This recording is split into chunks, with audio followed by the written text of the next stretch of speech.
I love Christmas. I love all the twinkly lights and that I get to hang out with my family and all the yummy food. But my favorite part about Christmas is that we get to celebrate and remember the greatest promise God made. Hey, Zoe! Merry Christmas! I promised that I would get you a gift, so here you go. Thank you, Andy. I'm so excited to see what it is. Open it, open it. It's empty. Oh no!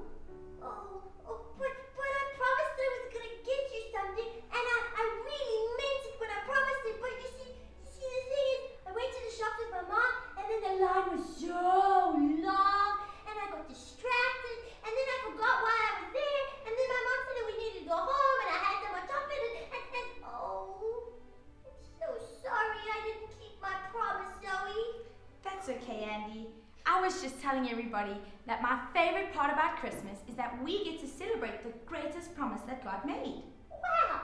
So, what is the greatest promise that God ever made? Oh, is it the rainbow? Well, that is a promise that God made, but it's not the greatest one. The greatest promise that God made was that He would send His one and only Son, Jesus. Because you see, that sin, all the bad things that we do, that separated us from God. Oh no, that's terrible! But God loved us so much that He sent Jesus to pay the price for our sins. And because Jesus died, we could be close to God again. And the best part is, He's still alive. Wow! That's so amazing! I'm so glad that God kept His promise. And that's not the only promise that God made about Jesus. There were so many others. They were? Yeah, God also promised that Jesus would be born in Bethlehem. In Bethlehem? But my mom told me that Jesus was from Nazareth. He is from Nazareth, but God promised that He would be born in Bethlehem.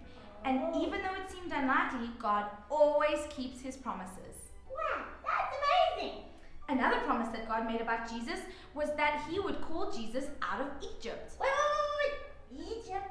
But you just said that Jesus was from Nazareth, but He was born in Bethlehem, and now there's Egypt? Yes, you're right, those things all happened. But just after Jesus was born, God sent the family to Egypt. And when the time was just right, He called Jesus out of Egypt back to Nazareth, because God always keeps His promises. Wow, that's amazing!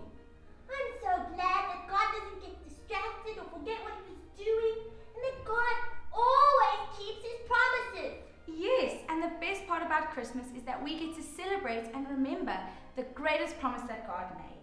He sent Jesus.